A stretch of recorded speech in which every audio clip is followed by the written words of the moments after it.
So, ayan no, welcome to our channel no. Ito na yung ating problem solving for inventories no.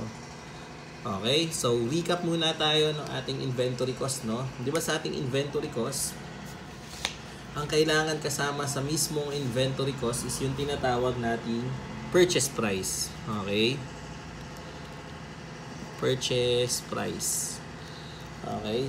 Doon sa purchase price mo, kailangan tanggalin mo na yung mga trade discount. Okay na. Itong trade discount kasi, ito yung kung saan nagkakaroon pa ng bargain, no? Nagkakaroon pa kayo ng usapan kung magkano ba talaga yung magiging presyo. So, kung ito yung mga bargaining discount mo, kailangan tanggalin mo na siya dun sa mismong presyo. Okay? Tanggalin mo rin daw dapat yung mga rebates. Okay? Lahat ng rebates is kailangan tanggalin mo din. Tapos, kailangan mong idagdag yung tinatawag na import duties. Import duties. For example, binila mo sa ibang bansa. Therefore, kailangan i-capitalize mo din lahat ng import duties. Okay? Next, yung kailangan mong isama is yung tinatawag mga non-refundable taxes. Okay? Ito yung mga taxes na hindi mo pwedeng ipasa, no? For example nito is yung mga local taxes o kaya naman yung mga input VAT, no? Na kung saan si seller is not VAT registered. Okay? Since not VAT registered siya, hindi mo na pwedeng i-transfer, hindi mo na pwedeng i-claim as creditable yung input VAT versus the output VAT. Okay? Next is yung mga transportation cost o yung mga freight cost. Freight or transport cost. Kailangan isama mo din. Kailangan mo din isama daw yung mga handling fee. Okay, no? Handling fee, ito yung aalaga, no? Doon sa mismong inventory mo bago i-deliver sa'yo. Okay? At kailangan isama mo din yung mga conversion costs. Okay na, itong mga conversion costs, ito yung mga direct labor mo, mga production overhead mo, para ma-convert mo yung raw materials into finished goods. Okay? And lastly, number 3, yung mga other costs na necessary costs in bringing the asset to its present location and condition. So, ito yung mga kasama sa cost mo. Okay, so let's solve the problem number 1. Okay? Problem number 1, ang sabi daw, how much is the cost of the inventory purchase, no? So, tinatanong ko magkano yung nabiling inventory, no? Ni Cordero. Okay, Cordero Company purchased inventory from Mango Chinatown and incurred the following. Na-include niya itong mga bagay nito. So, list price, trade discount, import duties, wrapping and handling fee, non-refundable taxes, storage cost, insurance expense, freight costs, advertisement costs, and operational costs and selling expenses. No? Yung selling, wala siya, no? Zero. Okay, so 0 yung selling expenses. So, how much the cost of the inventory purchase? So, una, yung purchase price, no? Yung purchase price, ito rin yung list price mo, no? Kasi yun yung nakalista daw dun sa mismong invoice price, no? So, list price. Magkano? 120,000. Sabi natin, dun sa purchase price, kailangan tanggalin mo na yung discount. Okay, less trade discount. Trade discount. Magkano yung trade discount? 1% daw ng purchase price. So, 1% ng 120,000. Magkano yan? Is 1,200. Okay, so 1,200. So, net purchase mo is, net price is 118,800. Okay? Next, yung import duties, no? Since yung import duties, sabi natin kailangan kasama, kailangan i-add mo siya. Import duties. Magkano sa import duties? 5,000. Okay? Next, yung mga wrapping and handling fee. Okay? So, wrapping and handling fee, kasama siya. Magkano yung handling fee? 2,000. Non-refundable taxes, no? Mga non-refundable taxes, kasama din, no? 1,000. Taxes. Okay, no? Storage cost for raw materials, no? Sa storage cost, no, for raw materials, no, ibig sabihin, kailangan mo daw itago, kailangan mo lang ilagay sa warehouse yung mga raw materials. Since yung raw materials, kapag hindi mo in-store, masisira. Okay? Therefore, necessary cost siya para sa raw materials. Okay? So, dapat, kailangan kasama yung storage cost na 2,500. Okay?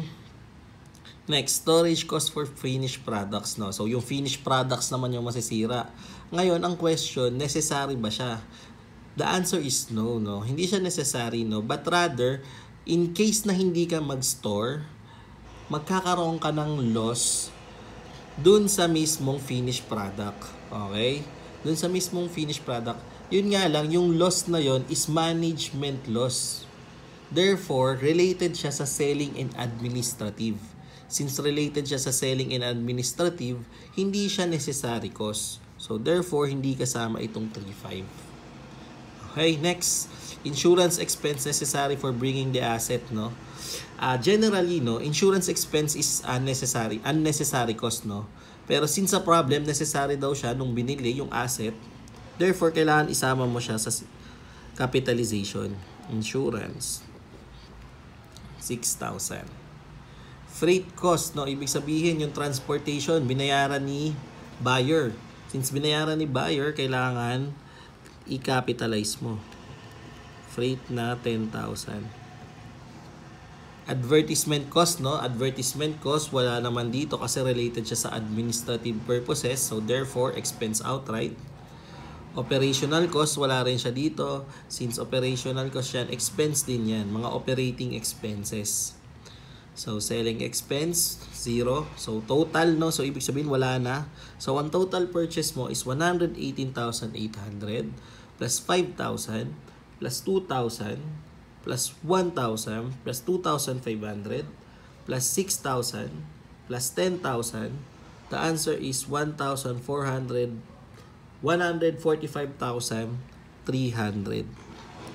So, answer for number 1 is 145,300.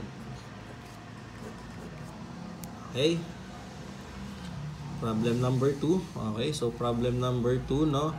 On August 2, Pacalda Company recorded purchase of inventory of 800,000 and 1 million under credit terms. The payment due on 800 purchase was remitted on August 16. The payment due on the 1 million purchase was remitted on August 31. Under net method and gross method, this purchase should be included at what respective amount in determining cost of goods available for sale. Okay, no? Pagdating sa discount, no, pwede mo siyang i-account based sa net method at sa gross method. Okay? So, pansinin natin yung difference kapag sa net and gross method, no? So, pag net method, no, ibig sabihin yung inventory is dinidiscounted mo na whether taken or not, no? Okay? Pagdating naman sa gross method, no, yung discount is i-claim mo lang kapag ka taken. Okay? So, ibig sabihin, pakita natin kung paano, no? So, August 2. Nung August 2 is bumili ka ng inventory, no? Si Pacalda bumili ng inventory amounting to 800,000 and 1 million. So, debit purchase ng 800,000 tsaka 1 million. Pero, under the net method, di ba ang sabi nga natin, under the net method is dapat diniscount mo na siya whether taken or not. So, dapat sa 800 tsaka sa 1 million, tanggalin na natin yung discount. Okay, so 800,000 or 1,800,000 kasi pinagsama na natin, multiply by 98% para makuha na natin yung discount, yung net of discount niya. So, ang total is 1,764,000 debit. Okay? Ang credit is accounts payable kasi nga on credit, no? So, credit 1,764,000. Okay?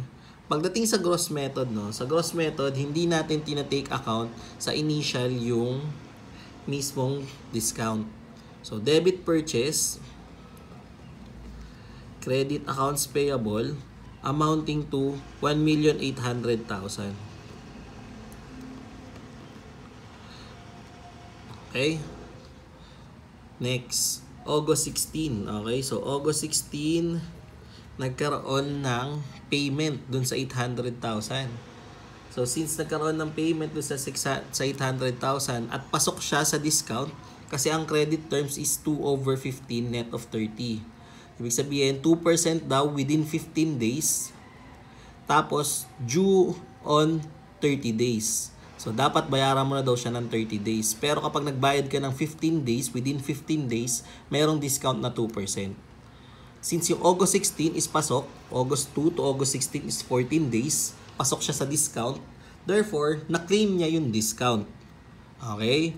Sa net method, no, since na-claim na natin at the beginning of the transaction, therefore, hindi mo na siya kailangan tanggalin. Okay, no? So, debit, accounts payable, credit cash, amounting to 800,000 times 98%. Okay, kasi 800,000 yung binayaran, equal dyan sa 784,000. Sa cash is 784,000 din. Okay? While sa August, sa gross method, no? Sa gross method, kailangan i-record mo yung discount. Okay? Kasi hindi ka nag-recognize initially. So, debit, accounts payable na binayaran mo na 800,000. Credit, cash, na 784. Yung net of discount. Kasi nga, dun pa lang mag-e-effect yung discount. At yung balance would be a purchase discount. Purchase discount. Amounting to 784 minus 800,000 is 16,000. Okay? Doon ka palang magre-recognize ng discount kasi nga gross method. Okay? Sa gross method, hindi siya initially nagre-recognize ng discount.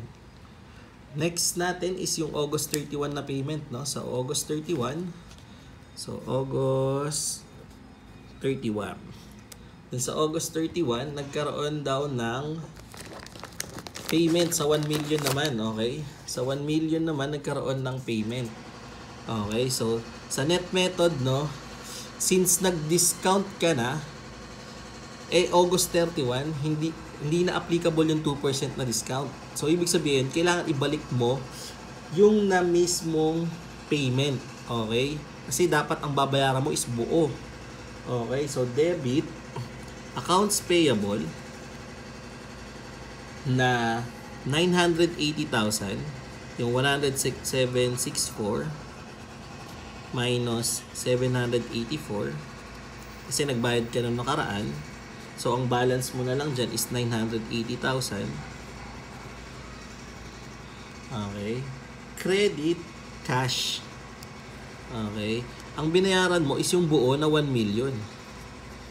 Okay. Kasi nga wala na yung discount. Yung difference would be a nominal account which is purchase, discount, loss. Amounting to 20,000. Okay? Kasi nga, lumagpas ka na dun sa mismong term. Ito, yung 215 and 30. Kasi within 15 days lang. Nagbayad ka nung August 31 na. Pasok na yung discount. So, therefore, yung claim mong discount initially is kailangan i-reverse mo papunta dun sa nominal account. Okay? Pagdating naman sa gross method, no, since hindi ka nag-record ng discount initially, therefore, wala ka nang kailangan igawin, no? Debit AP, bayaran mo na lang yung 1 million. Credit, cash, na 1 million. Okay? So, ayan yung kaibahan ng net and gross method. So, ang question, magkano daw yung masasama sa cost of goods available for sale? Okay? So, sa net method is 1,764. Sa gross method is 1,800,000. Okay? So, dyan lang muna, no, regarding sa cost, no? Next natin yung mga discussion sa other topic na inventories. Okay? So, salamat. Paalam.